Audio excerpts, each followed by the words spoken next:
They told you to be good, to be kind, to always help without asking, to forgive without question.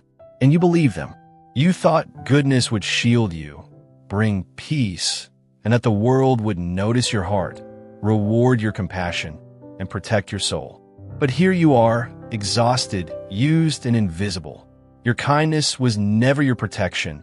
It was your exposure, your open wound. You tried to save everyone, but they only learned how to drain you faster. You kept the peace, and they took control. You gave chances, and they took liberties. You stayed loyal, and they grew bolder, and you still called it goodness. What you call virtue, I call blindness. What you call a noble heart, I call an unlocked door. Because the world doesn't run on good intentions. It runs on influence, dominance, and the silent rules written by those who know when to stop caring. Let me tell you a truth no saint will dare whisper. Your goodness is not admired. It is measured, weighed, tested, and if found soft, exploited. You think people will treat you how you treat them? No, they will treat you how you allow them to. You allow disrespect in the name of tolerance. You carry burdens that were never yours. You swallow your instincts just to keep the illusion of harmony alive. And they see it, they sense it. They smell weakness wrapped in kindness. And they smile because you just made their work easier. No force, no manipulation. You gave it to them willingly, all in the name of being good. But here's the secret. Goodness means nothing without power behind it. A lion that chooses peace is noble. A lamb that offers peace is lunch.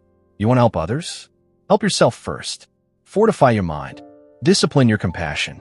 Choose your mercy like a weapon, sharp, precise, calculated. Because when you stop setting boundaries, your kindness becomes a leash. And those around you aren't always evil, but they're opportunists. If you keep lowering your guard, someone will walk in and take everything. That's not their betrayal. That's your mistake. So what do? You become strategic. Be kind, but unreadable. Be generous, but unpredictable. Forgive, but never forget the data. Watch everything. Remember everything. Not because you're bitter, but because you're building a fortress. True power lies in the person who knows when to stop giving. You don't have to become evil, but you must become wise. There's a dark side to goodness. Not because good is wrong, but because good is dangerous in the hands of the naive. You believed it would save you, but goodness never saved anyone. Only strength does. And the strongest person in the room is not the loudest, not the angriest, not the most feared. They're the one who smiles with full awareness, who sees the manipulation coming, who knows how to say no without guilt, who helps when it creates leverage, and who forgives when it serves their future. They're not good. They are untouchable. That's who you must become. The world does not need more kindness. It needs more people who can wield it without being destroyed by it. So step back, breathe, and remember, if your goodness costs you your dignity, peace, time, or strength, it is no longer virtue. It is self-sacrifice, and the world does not honor martyrs. It forgets them. Be the exception. Let your goodness be sharp. Let your heart be wise, and let your boundaries be sacred.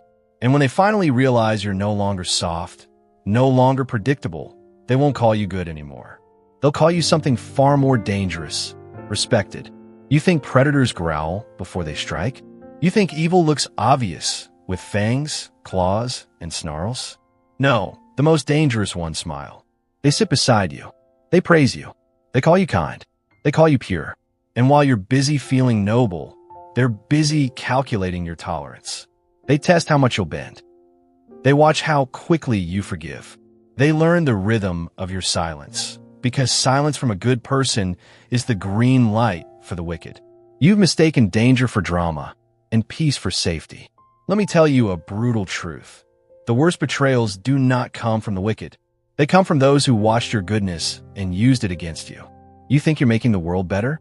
They think you're making their job easier. They don't need to scheme. They don't need to lie. You hand them power on a silver platter, smiling. You do favors before they ask. You overlook the red flags. You speak gently when you should walk away. And what happens? They rewrite the rules. Your kindness becomes expected.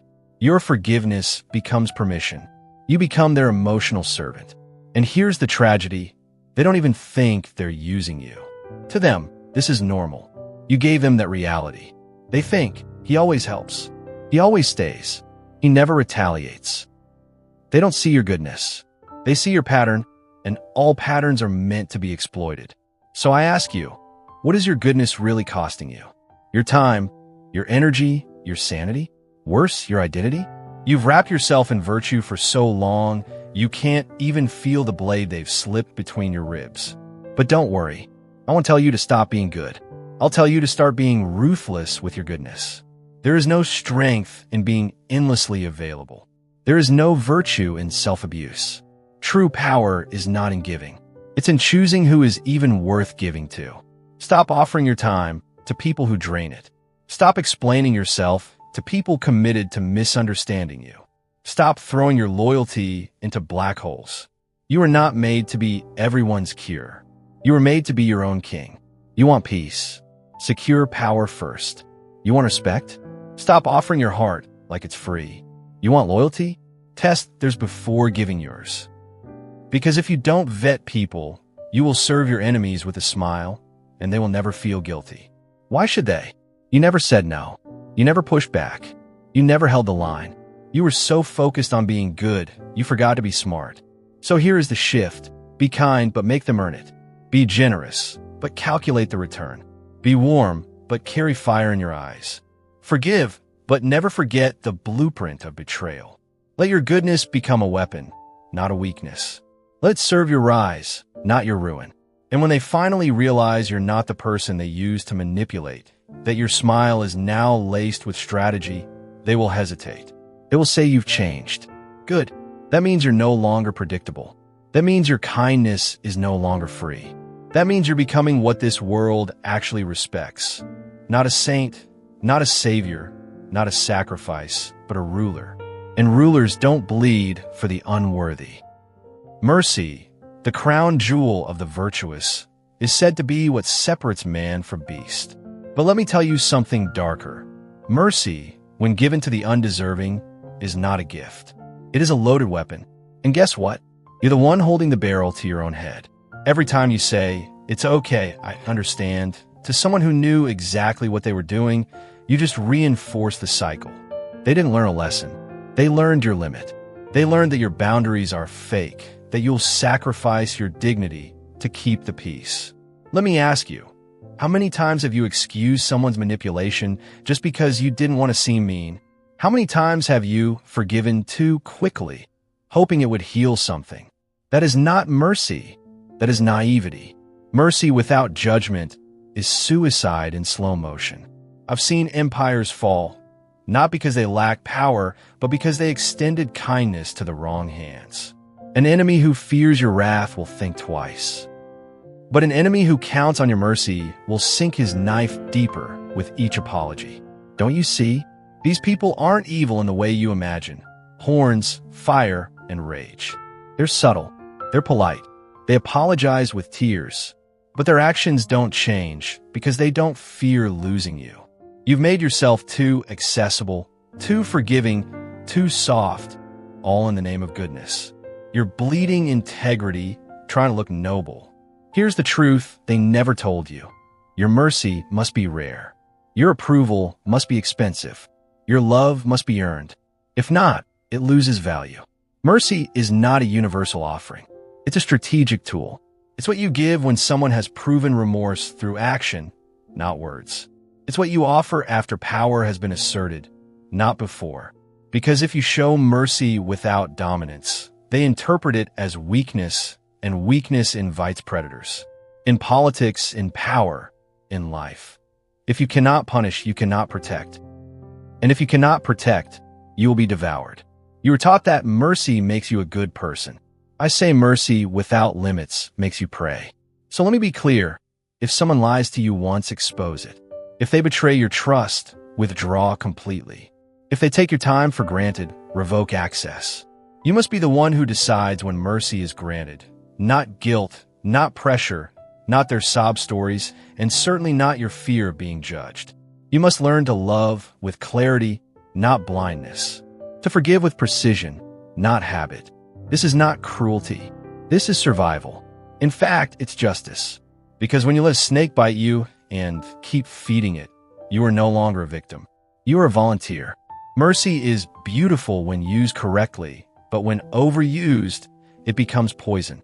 It poisons your standards, your time, your peace, your ambition. You spend years trying to lift those who secretly want you to stay down. You bend backward for people who wouldn't lift a finger if the roles were reversed. And for what? So you can be nice? So no one can say you were cold? Let them say it.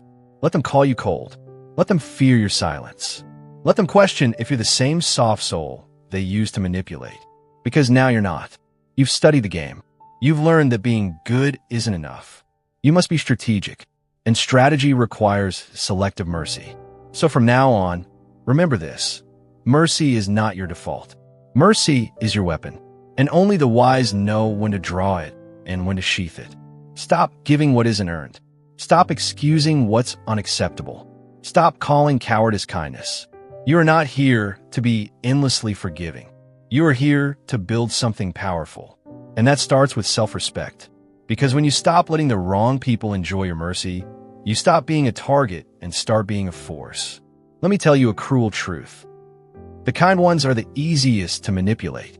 Not because they're stupid or weak, but because they desperately want to believe in the good of others. They crave harmony. They dream of fairness. And in that beautiful illusion, they become blind.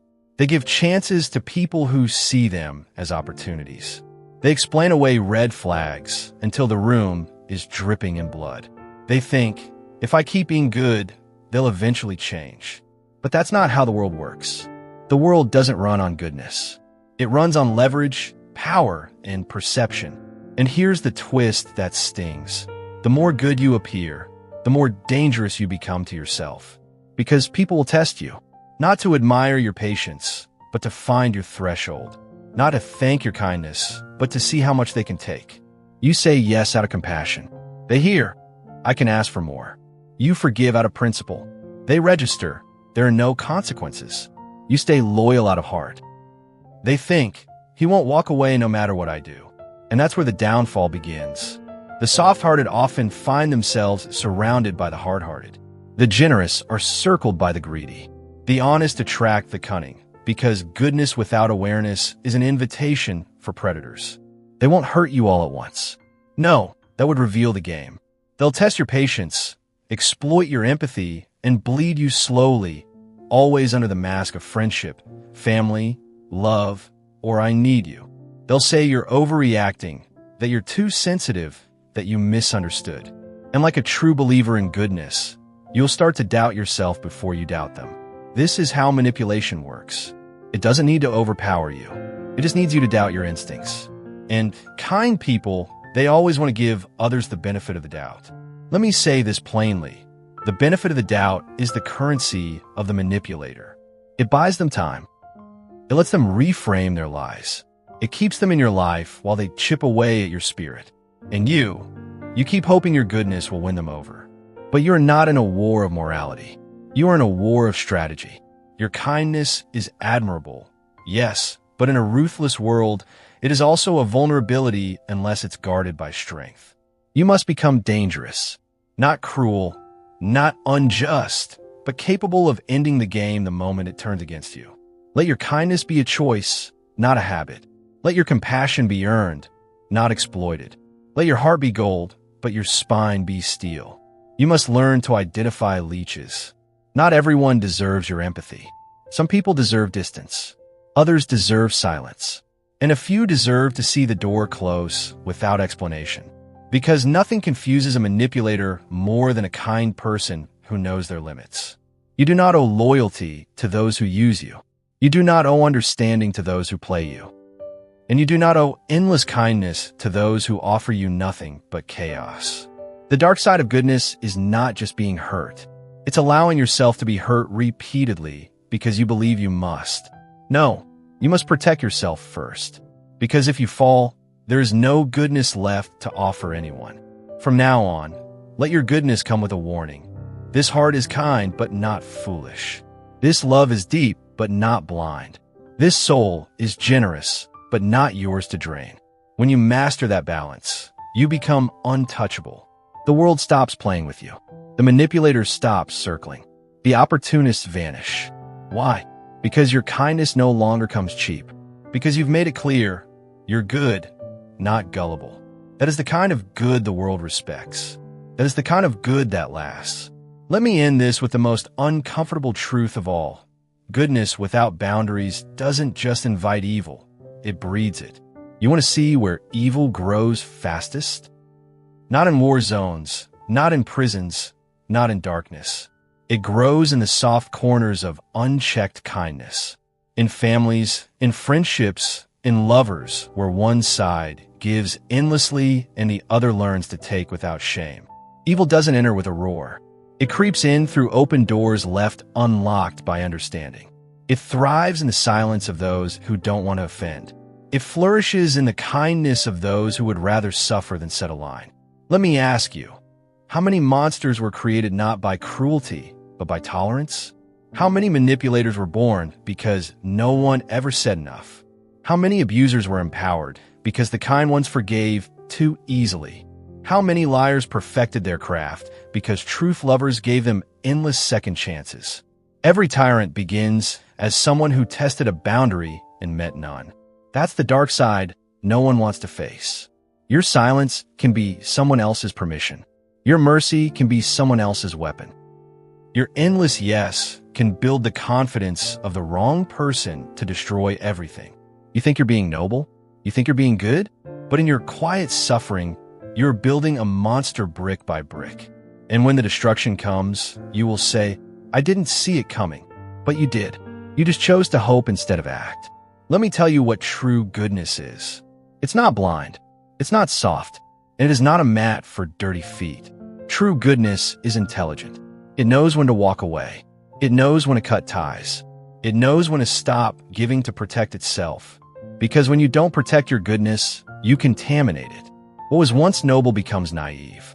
What was once compassionate becomes enabling. What was once love becomes self-destruction.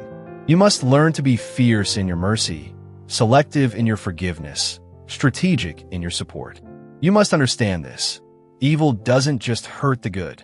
It survives because of the good. Because the good are too afraid to confront. Because the good want to preserve peace more than they want to protect truth. Because the good would rather bleed in silence than speak a harsh word. That is how evil wins. Not through strength, but through your fear of being not nice. And here's what will destroy you the most. You will still feel guilty for setting boundaries, even when your life depends on it.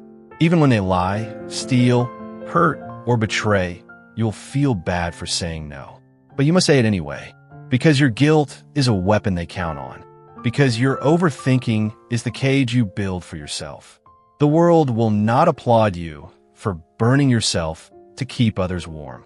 It will only ask for more firewood. So stop being proud of how much you can take. Start being proud of how well you protect yourself. That is the final evolution of goodness. Not weakness wrapped in virtue, but power governed by conscience. The good must become dangerous, because only the dangerous can set the terms of peace. Only the dangerous can protect the innocent. Only the dangerous can stare evil in the face and say, not here. You think the world needs more kindness? Yes, but not the weak kind. It needs the kind that can draw a sword and choose not to use it. The kind that can walk away, not because it's scared, but because it has options. Be the kind that no longer makes excuses for people who harm you. Be the kind that cuts the roots of evil before it grows. Be the kind whose goodness is respected because it's never given cheaply. Then, and only then, will your goodness mean something. Not just to others, but to yourself. Because the goodness that refuses to protect itself is no longer goodness at all. Is slavery dressed as sainthood? And you were not born to be a martyr. You were born to be sovereign.